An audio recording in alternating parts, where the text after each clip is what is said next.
പറയാനെന്ന് അറിയില്ല, പറയാനേ അറിയില്ല. അപ്പോൾ എന്നൊക്കെ ഇങ്ങനെ പറയുമ്പോൾ എനിക്ക് വളരെ ഇഷ്ടപ്പെട്ട കവിയാണ് ശ്രീ ONV കുറുപ്പ്. ഞാൻ ഇവിടെ കിട്ടിയ അദ്ദേഹത്തിൻ്റെ സരിവിലേക്ക് അത് കവിതയെ പെട്ടെന്നാലോചിച്ച് അതേ വരുന്നുള്ളൂ. രാമായണ മാസം അതുകൊണ്ട് ചിലപ്പോൾ ആക്റ്റായിരിക്കും ഇവിടെ തോന്നുന്നത്. സരിവെന്ന് പേര് കേൾക്കുമ്പോൾ തന്നെ നമുക്കറിയാം രാമായണമായിട്ട് കണക്റ്റഡ് ആയിരിക്കും ഇതാണ്. എന്നുവെച്ചാൽ അയോധ്യ കൂടെ ഒഴുകുന്ന നദിയാണല്ലോ സരിയു.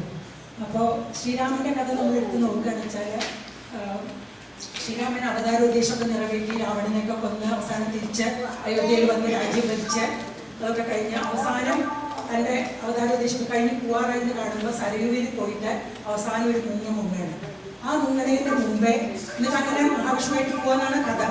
പക്ഷെ അതിൻ്റെ മുമ്പ് ഒരു നിമിഷം എടുത്ത് തൻ്റെ ജീവിതത്തിൽ നിന്ന് തിരിഞ്ഞു നോക്കണം. അപ്പോൾ കാണുന്ന തൻ്റെ ജീവിതം അതാണ് ഈ കവിതയൊക്കെ തന്തു. അതാണ് ആ കാണുന്ന ജീവിതമാണ്. അധികം പശ്ചാത്താപമാണ്, തന്നോട് തന്നെയാണ് അവജ്ഞയാണ്, കുറ്റബോധമാണ് ശ്രീരാമൻ അപ്പം തിരിഞ്ഞു നോക്കുമ്പോൾ കാണുന്നത്. നമുക്കൊക്കെ അങ്ങനെ ആയിരിക്കാം കേട്ടോ. വേണമെങ്കിൽ നമുക്കൊക്കെ ഒരു അവസാനം കിട്ടുകയാണ് തിരിഞ്ഞു നോക്കാൻ അവസാനം എന്ന് പറഞ്ഞു കഴിഞ്ഞാൽ നമ്മൾ ചിലപ്പം വിചാരിക്കുകയോ കുട്ടികളത്ര ചീത്ത പറയുന്നില്ല, അങ്ങനെ എന്തെങ്കിലുമൊക്കെ നമുക്ക് തോന്നുമായിരിക്കാം. അതുമാതിരിയൊക്കെ തന്നെയാണ് ശ്രീരാമന് തോന്നുന്നത്. അപ്പം തുടങ്ങുന്നത് തന്നെ ഈ സരയു കൈക്കൊള്ളുകയും സ്വച്ഛ ശാന്തമാം ആത്മഹ്രദത്തിൻ അഗാധതയിലെന്നെയും എന്ന് പറഞ്ഞിട്ടാണ് തുടങ്ങുന്നത്. എന്നെ സ്വീകരിക്കപ്പെട്ടത്. എന്നിട്ടാണ് തിരിഞ്ഞു നോക്കുന്നത്. ഇതൊരു വലിയ കവിതയുടെ 2-3 ചെറിയ ഭാഗങ്ങളെ ഞാൻ പറയാൻ പോകുന്നുള്ളൂ. ഒക്കെ ഇപ്പം ഈ 2 പേര് ചെല്ലുമ്പോൾ തന്നെ നിങ്ങൾക്ക് മനസ്സിലായത് എനിക്ക് കവിത ഒന്നും ചെല്ലാനും അറിയില്ല, പറയാനും അറിയുള്ളൂ. അപ്പോൾ അതിൽ ആദ്യത്തെ ഭാഗത്തിൽ ശ്രീരാമൻ വിചാരിക്കുകയാണ് സൂര്യൻ രാവിലെ തിരിഞ്ഞു നോക്കുമ്പോൾ ആലോചിക്കാനാണ് തൻ്റെ കഥ. രാവിലെ സൂര്യൻ ഉദിക്കുമ്പോൾ തൊട്ട് തന്നെ ഭൂമി വളരെ ഭംഗിയിൽ അണിഞ്ഞൊരുങ്ങി നിൽക്കുന്ന പൂവൊക്കെ ചൂടി മൂടിയൊക്കെ മാടി നിൽക്കുന്ന ഒരു സുന്ദരിയായ സ്ത്രീമാരിയാണ് ഭൂമി. പക്ഷേ എനിക്ക് അവിടെ നോക്കുമ്പോഴും എൻ്റെ സീതയെ കാണാനുണ്ട്. സീത അപ്പോഴേക്കും മറിഞ്ഞു പോയി കഴിഞ്ഞു. ശ്രീരാമനേക്കാളും മുമ്പേ സീത പോയി കഴിഞ്ഞിട്ടുണ്ടല്ലോ. അപ്പോൾ ശ്രീരാമൻ പറയുന്നു പക്ഷെ സീത എന്നെ ഉപേക്ഷിച്ചു പോയിരിക്കുന്നു. ശ്രീരാമൻ അപ്പോൾ ചിലപ്പോൾ എനിക്ക് എല്ലാവരും ഉപേക്ഷിച്ചിട്ട് ശീലം എന്നതാ ഞാൻ ഉപേക്ഷിക്കപ്പെട്ടവനായിരിക്കുന്നു. സീത പോയ ആ രംഗമൊക്കെ ശ്രീരാമൻ കവിതയിൽ വിവരിക്കുന്നുണ്ട്. തൊഴുകയോടെ സ്വന്തം മാതൃകത്തിലേക്ക് ഭൂമി തന്നെ വന്ന് ഭൂമിക്ക് തന്നെ തൊഴുകയോടെ പോകുന്ന താണു പോകുന്ന സീതയെ തിരിച്ചു വരൂ പറഞ്ഞിട്ട് കൈനീട്ടി വിളിക്കുകയാണ് ശ്രീരാമൻ. പക്ഷെ സീത കേൾക്കാണ്ട് ഒരു തുള്ളി ജലഗണം എങ്ങനെ ഒരു മണൽപ്പിടി മണ്ണിൽ എത്ര വേഗം അപ്രത്യക്ഷമാവുന്നോ അതുമാതിരി സീത താണുപോയി. ഞാൻ തിരിച്ചു വിളിച്ചിട്ട് വന്നില്ല. അപ്പോൾ ഇപ്പോഴാണ് എനിക്ക് ഉപേക്ഷിക്കപ്പെടുന്നതിൻ്റെ വിഷമം അറിയുന്നത് എന്നാണ് എൻ്റെ ആദ്യത്തെ ഭാഗത്ത് പറയുന്നത്.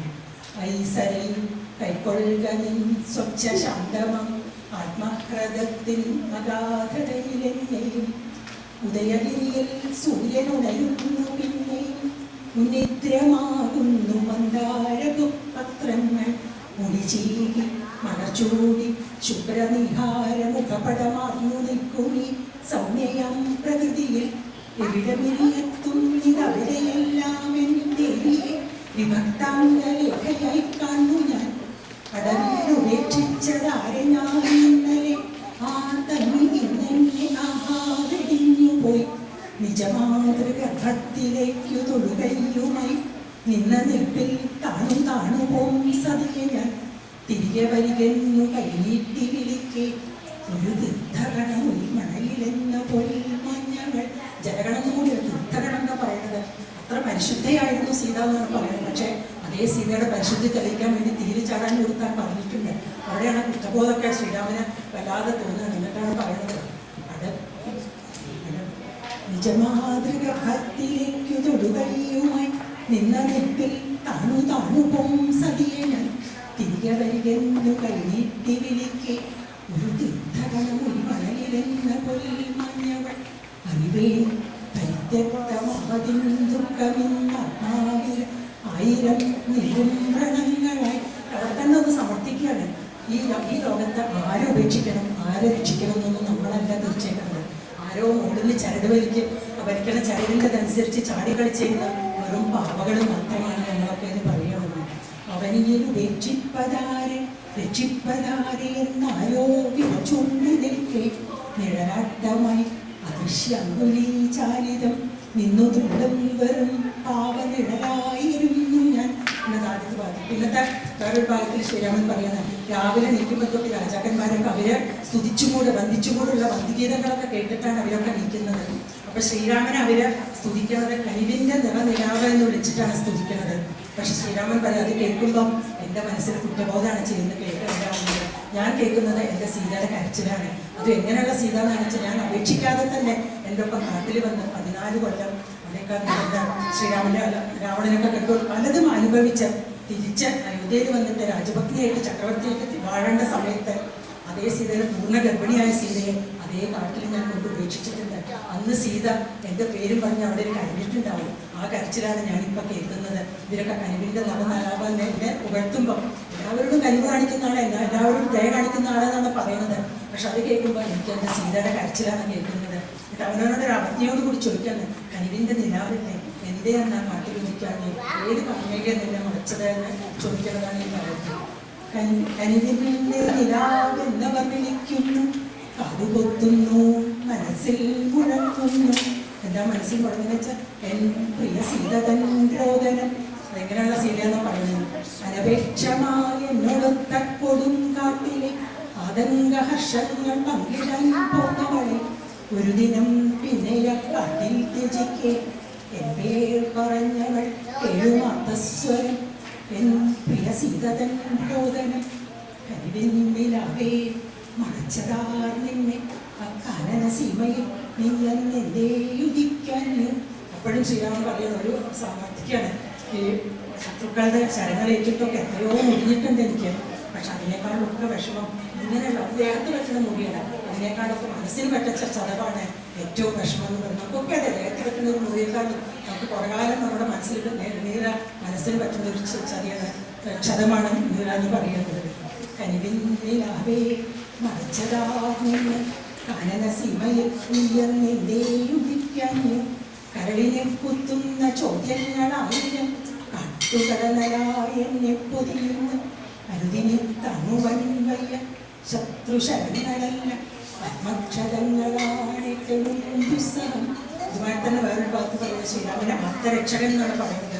പക്ഷെ അത് ആലോചിക്കുമ്പോൾ താനിപ്പോൾ കാണുന്ന താൻ കാരണം ആത്തന്മാരായി പോയവരുടെ പലരെയും ഞാൻ യുദ്ധം ചെയ്ത് അമ്പെയ്തിട്ട് ഒളിവിന് നേരിട്ട് നിന്നിട്ട് അമ്പെയ്തിട്ട് പലരെയും ഞാൻ കൊന്നിട്ടുണ്ട്.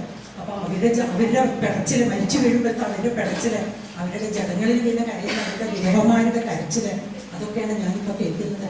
രാത്രി ഉറങ്ങാൻ പറ്റാതെ ആ പിന്നെ കിടക്കയിൽ നീച്ചിരുന്നിട്ടാണ്. കിടക്കയ്ക്ക് കൂടി ഒരു വിശേഷണ കവി പറയുന്നുണ്ട്, പകുതി ശൂന്യമായിട്ടുള്ള ശരിയാണെന്നാണ് പറയുന്നത്. സീത അപ്പോഴേക്കും പോയി കഴിഞ്ഞിട്ട് അങ്ങനെ പകുതി ശൂന്യമായിട്ടുള്ള കിടക്കയിൽ നീറ്റിരുന്നിട്ട് ആലോചിക്കുകയാണ്, ഞാൻ ആത്മരക്ഷകൻ തന്നെയാണോ അതോ ഞാൻ കാരണമായിട്ട് എത്ര പേര് അർത്ഥന്മാരായിട്ടില്ല. അതാണ് ശ്രീരാമൻ ഇവിടെ ആലോചിക്കുന്നത്.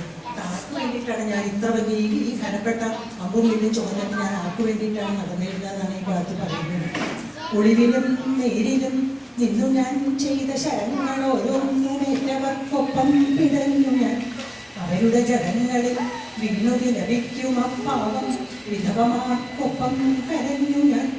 ഒരുപാട് ശൂന്യമാം ശരീരണിത്തിരുന്നോത്തുപോയി ആദരക്ഷയ്ക്കോ പിറന്നു ഞാൻ. പരമാർത്ഥമോതുകി ഈ ഉഗ്ര ചപ്പശരഭാരവിതയച്ചുമന്നു നടന്നു ഞാൻ. അവിടെയും ശ്രീരാമൻ സമർത്ഥിക്കുകയാണ്. പണ്ടൊക്കെ രാജാക്കന്മാർ യുദ്ധം ചെയ്തിരുന്നത് വെറും ഇതിനുവേണ്ടി മാത്രമല്ല, പിന്നെ ബ്രാഹ്മണരുടെ ഗുരുക്കന്മാരുടെ ശാപം കയർന്നിട്ടാണ് ശരിക്കും ഇവരൊക്കെ പിന്നെ യുദ്ധം ചെയ്തിട്ടുണ്ടായിരുന്നത്. അല്ലാണ്ട് വെറും ശത്രുക്കളെ കൊല്ലാൻ വേണ്ടി മാത്രമല്ല, ഗുരുക്കന്മാർ ഇന്നവരെ പോയി കൊല്ലൂന്ന് പറയുമ്പോൾ പോയി ചെയ്യുകയാണ് ചെയ്യുന്നത് രാജാക്കന്മാർ. അങ്ങനെയുള്ള രാജാക്കന്മാരൊക്കെ ഭീരുക്കളാണെന്നാണ് ശ്രീരാമൻ അന്ന് താനും ചെയ്തിട്ടുണ്ട്, പലരെയും ചെയ്തിട്ടുണ്ട്, കൊന്നിട്ടുണ്ട്. അന്നൊന്നും തോന്നിയിട്ടില്ല, ഇപ്പൊ തിരിഞ്ഞു നോക്കുമ്പോഴാണ് തോന്നുന്നത്. അപ്പൊ വെറും ഭീരുക്കളാണ് അന്നത്തെ രാജാക്കന്മാരൊക്കെ. അത് കഴിഞ്ഞ് വിധവന്മാര് കുട്ടികളും നിറഞ്ഞിട്ടുള്ള ആ പിന്നെ ലോകം രാജ്യം ആര് പുലർത്തി പോണു അവരാണ് യഥാർത്ഥത്തില് ധീരന്മാര്. അവരുടെ കുലമാണ് ഈ ഭൂമിയിൽ വാഴേണ്ടത് എന്നാണ് പറയുന്നത്. ഈ അവനോട് തന്നെ ഒന്ന് ചെയ്തതൊന്ന് സമർത്ഥിക്കാൻ നോക്കുകയാണ് ശ്രീരാമൻ അവിടെ ചെയ്യുന്നത്. ശതരാഗു കൃഷികളുടെ ശാപം ഭയന്നരച്ച ശാപം കുലയ്ക്കുന്നു ഭീരുക്കളാണവർ. അരജൻ വെടിഞ്ഞടിച്ച പത്നിയും പുത്രരെയും ആരഭയമേകി പുലർത്തുന്നു ധീരരവർ. ഇളയിലവർ തൻ കുലം അനാകുലം വാഴട്ടെ ഈ ധരണിയിൽ പ്രേമ സരയുവായൊഴുകട്ടെ. അവസാനത്തെ ഭാഗത്തേക്ക് വന്നിട്ട് എല്ലാവരോടും വില ചോദിക്കുകയാണ് ശ്രീരാമൻ. സരവിലേക്ക് പോകാൻ തയ്യാറായി നിന്നിട്ട് എല്ലാവരോടും വില ചോദിക്കുകയാണ് അവിടെ.